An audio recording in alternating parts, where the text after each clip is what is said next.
क्या आप उन पेरेंट्स में शामिल हैं जो इस समस्या से जूझ रहे हैं कि आपका बच्चा पढ़ता तो है लेकिन नंबर अच्छे नहीं लेके आता है, या बहुत सारी मेहनत करता है लेकिन फोकस नहीं हो पाता है, उसका मन चंचल है, कभी ये काम करता है कभी वो काम करता है, कभी एक किताब खोलता है कभी दूसरी किताब खोलता है, लेकिन पढ़ने में फोकस नहीं हो पाता है। अगर आप इस प्रकार की किसी समस्या से जूझ रहे हैं तो ये आप मान के चलिए कि ये समस्या आपकी अकेली नहीं है, ये बहुत सारे लोगों की समस्याएं हैं। ये उन लोगों की समस्याएं हैं जिनके बच्चों का चंद्रमा कमज़ोर है, और इसके कारण क्या होता है, इस प्रकार के लोग जो हैं, जिस प्रकार के जो बच्चे होते हैं, पढ़ने में फोकस नहीं कर पाते हैं।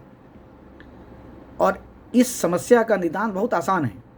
अगर आप पेरेंट्स होके इस प्रकार की समस्याओं से निजात चाहते हैं तो आप बहुत छोटे से आसान, चंद्रमा के जो छोटे से आसान हैं उपाय हैं उनको करिए, और उससे देखिएगा कि आपके घर में प्रभाव दिखेगा। वो बच्चा आपका धीरे धीरे पढ़ने में फोकस हो जाएगा, और जिस प्रकार की चीज़ें आप चाह रहे थे, जिस प्रकार की उम्मीदें आप बच्चे से कर रहे थे, वो आपको मिलेंगी। और बहुत ये बड़ी रेमेडी नहीं है, बहुत पैसा खर्चा नहीं होना इन सब चीज़ों पे, बहुत आप ही को अपने लाइफस्टाइल में चेंज करना है। आपको छोटी सी रेमेडी करनी है, चंद्रदेव की रेमेडी करनी है, पानी की रेमेडी करनी है। उसके जो इमोशंस हैं, बच्चे का क्या होता है, जिस प्रकार जो बच्चे जिनका चंद्रमा कमज़ोर होता है वो अपने मन को स्थिर नहीं रख पाते हैं। जिस प्रकार पानी की जगह स्थिर नहीं रह पाता, अगर पानी स्थिर रहेगा तो वो सड़ जाएगा। तो इस प्रकार के जो बच्चे जिनके चंद्रमा में दिक्कत आती है, और ये भी देखें कि बच्चे के चंद्रमा किस भाव में बैठे हैं, 6 8 12 में तो नहीं बैठा हुआ, अपनी शत्रु राशि में तो नहीं बैठा हुआ है, या मकर में या कुंभ में राशि में तो नहीं बैठा हुआ, चंद्रदेव उनके जो कहीं पर इस जगह तो नहीं बैठे हुए हैं, या अपनी नीच राशि में तो नहीं बैठे हैं वृश्चिक में, तो वो भी देखना होगा। तो इसलिए करना क्या है, बहुत छोटा सा उपाय है। आपको ये करना है, आपको अपने बच्चे की कुंडली किसी अच्छे ज्योतिषाचार्य के पास ले जानी है और देखना है कि उनके चंद्रमा कहाँ बैठे हैं। अगर आपका बच्चा, जो मैंने आपको सिम्टम बताए, इस प्रकार के सिम्टम्स को झेल रहा है या उसको फेस कर रहा है, तो निसंदेह उसका चंद्रमा कमज़ोर है। तो आप करिए, देखिए कि आपके घर में कहीं पानी तो नहीं बह रहा है, नल खुले तो नहीं रहते हैं, तो उनको बंद करना शुरू करिए।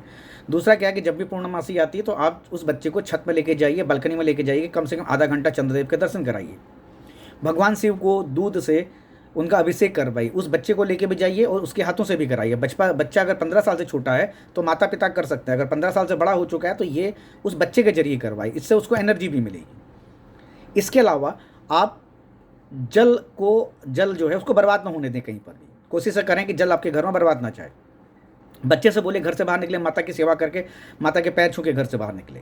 और ये भी देखिएगा कि कहीं जब भी पूर्ण अमावस्या आएगी तो इस प्रकार के बच्चे ऑटोमेटिकली बहुत डिस्टर्ब होंगे, अमावस्या से एक दिन पहले, एक दिन बाद भी, क्योंकि जिनका चंद्रमा कमज़ोर होता है उनको इस प्रकार की समस्याओं से जूझना पड़ता है। तो ये छोटे से उपाय करिए। आप देखिए, छोटे उपाय आप करेंगे तो आपको ज़रूर निसंदेह फ़ायदा होगा और आपको इसका असर जल्दी ही देखने को मिलेगा। धन्यवाद।